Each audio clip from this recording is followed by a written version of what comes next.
The heavyweight division has always been a battlefield of giants, a place where legends are forged in the fires of combat, and where the clash of titans echoes through history. It's a realm where every punch can alter the course of destiny, where careers are built or broken in the blink of an eye. And yet, for all its glory, for all the seismic moments that have shaped it, the one fight that should have defined an era has remained an elusive dream: Tyson Fury versus Anthony Joshua. It's the fight that British boxing fans have yearned for, the collision of two colossal forces whose paths have run parallel for years but never converged in the ring. Every time it seems within reach, it slips away, leaving behind frustration, speculation, and endless debate. But now, with both men standing at the crossroads of their careers, with their legacies hanging in the balance, the fight has never felt more uncertain yet more necessary than ever before. For Amir Khan, a man who knows the weight of expectation and the sting of missed opportunities, the question isn't just about whether the fight will happen. It's about whether it should. Because to him, this isn't just a fight between two men.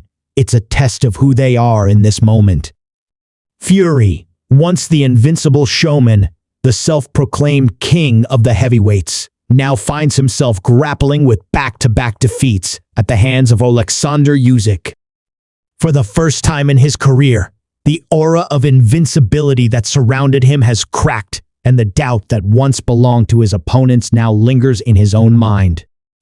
Joshua, too, has suffered his own humiliations, most recently at the fists of Daniel Dubois, a defeat that shattered the notion of his resurgence and once again cast him into the realm of uncertainty. "It'll be a good, close fight," Khan mused, his words laced with both hope and realism. "I think it will go the distance, but it will be good to see because both fighters are at a good level." Anthony Joshua has had some good wins before Daniel Dubois and looked really good and revived. Then you look at Tyson Fury. He has to be in that type of position to make it a close fight with Anthony Joshua. If Fury is still at the top and has all of the confidence, then I think Fury wins that fight all day long. But with the last two fights, it's even and is a 50/50 fight now. There was a time when those words would have been unthinkable.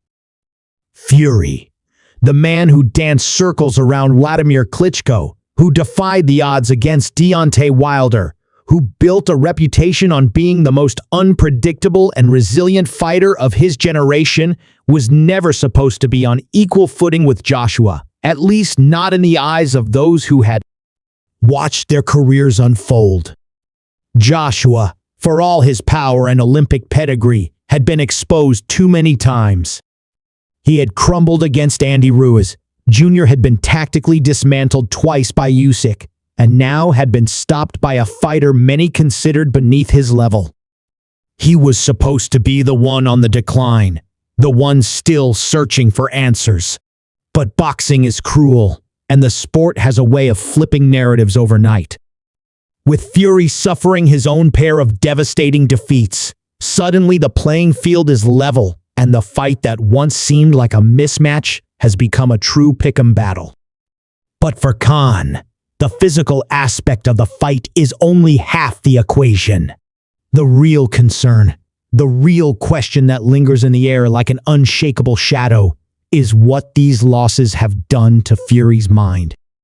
Because while a punch can knock a man down, it's the doubt that keeps him there.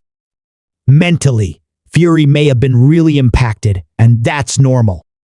"I'm not talking bad about him, but it's normal and happened to me," Khan admitted, drawing from his own experiences of defeat.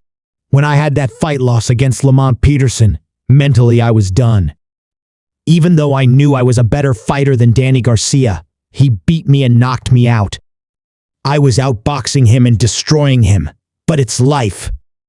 It was a moment of rare honesty from a man who had lived through the highs and lows of boxing, who had felt the crushing weight of expectation and the devastation of coming up short.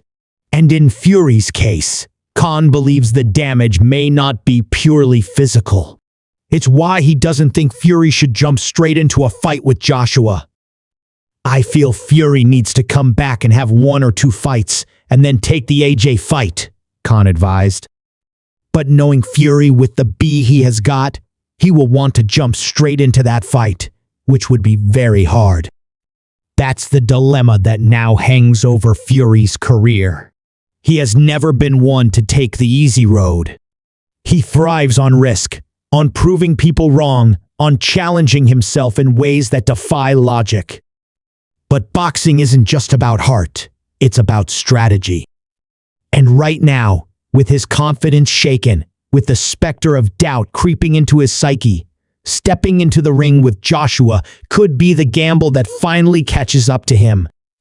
For Joshua, the situation is equally precarious. He needs this fight as much as Fury does, maybe even more.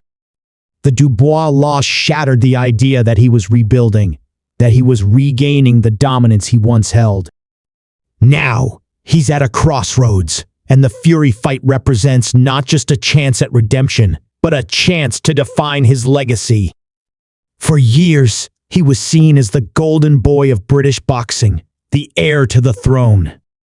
But without a defining win, without a moment that cements his greatness, he risks fading into the background as the division moves forward without him.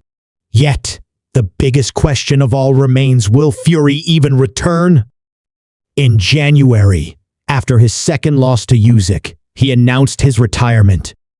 It wasn't the first time he had walked away from the sport, but this time, there was a sense of finality, a sense that the fire that had once driven him had burned out.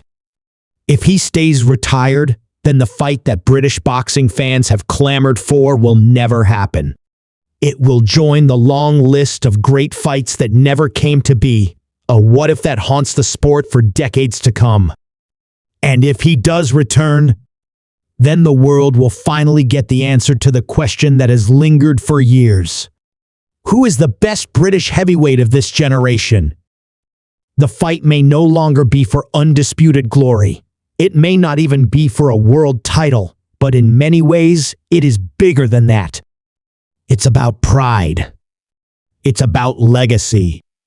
It's about answering the question that has defined an entire era of heavyweight boxing. But time is running out. The sport moves fast, and if this fight doesn't happen soon, it may never happen at all. And if it doesn't, then it will go down as one of the biggest missed opportunities in the history of boxing. It will be a modern-day Lennox Lewis vs. Riddick Bowe, a fight that should have happened but never did. A reminder that in boxing, timing is everything. And so, as the world waits, as fans hold on to hope, the question remains, will Fury and Joshua finally step into the ring together? Or will this be yet another case of what could have been? One thing is certain, if it does happen, it will be a fight for the ages. Not because of belts or rankings, but because of everything that has led up to it. The years of build-up, the near misses, the doubts, the comebacks, the setbacks.